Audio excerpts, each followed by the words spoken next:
நிறுவனர் ராமதாஸின் இல்லம் அமைந்துள்ள தைலாபுரம் தோட்டத்திற்கு திடீரென போலீஸ் பாதுகாப்பானது வழங்கப்பட்டுள்ளது. இது குறித்தான கூடுதல் விவரங்களோடு இணைகிறார் நமது செய்தியாளர் கலிஃப் அப்துல்லா. வணக்கம் கலிஃப் அப்துல்லா, இந்த திடீர் பாதுகாப்பிற்கான காரணம் என்ன? விவரம். வணக்கம்.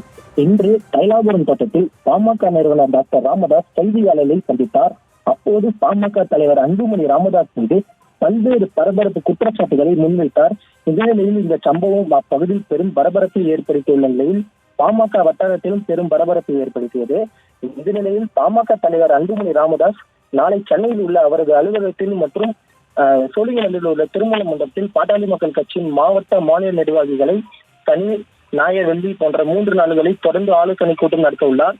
இந்த நிலையில் கடந்த சில தினங்களாக தைலாபுரத்தில் நடந்த மாவட்ட நிர்வாகிகள் கூட்டத்தில் கலந்து கொள்ளாதவர்கள் அன்புமணி ஆதரவாளர்கள் என நாளை 27 மாவட்ட நிர்வாகிகளை மாற்ற ராமதாஸ் முடிவு செய்துள்ளதாக தற்போது தகவல் ஒன்று வெளியாகியுள்ளது.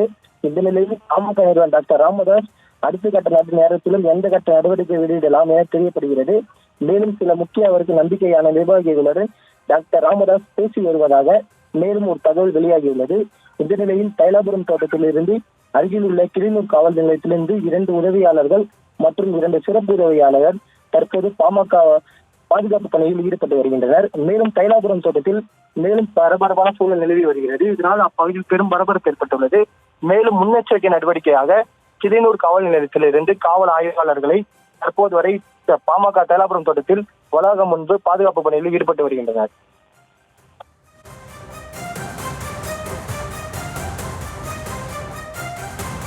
விவரங்களுக்கு நன்றி கலிஃப் அப்துல்லா.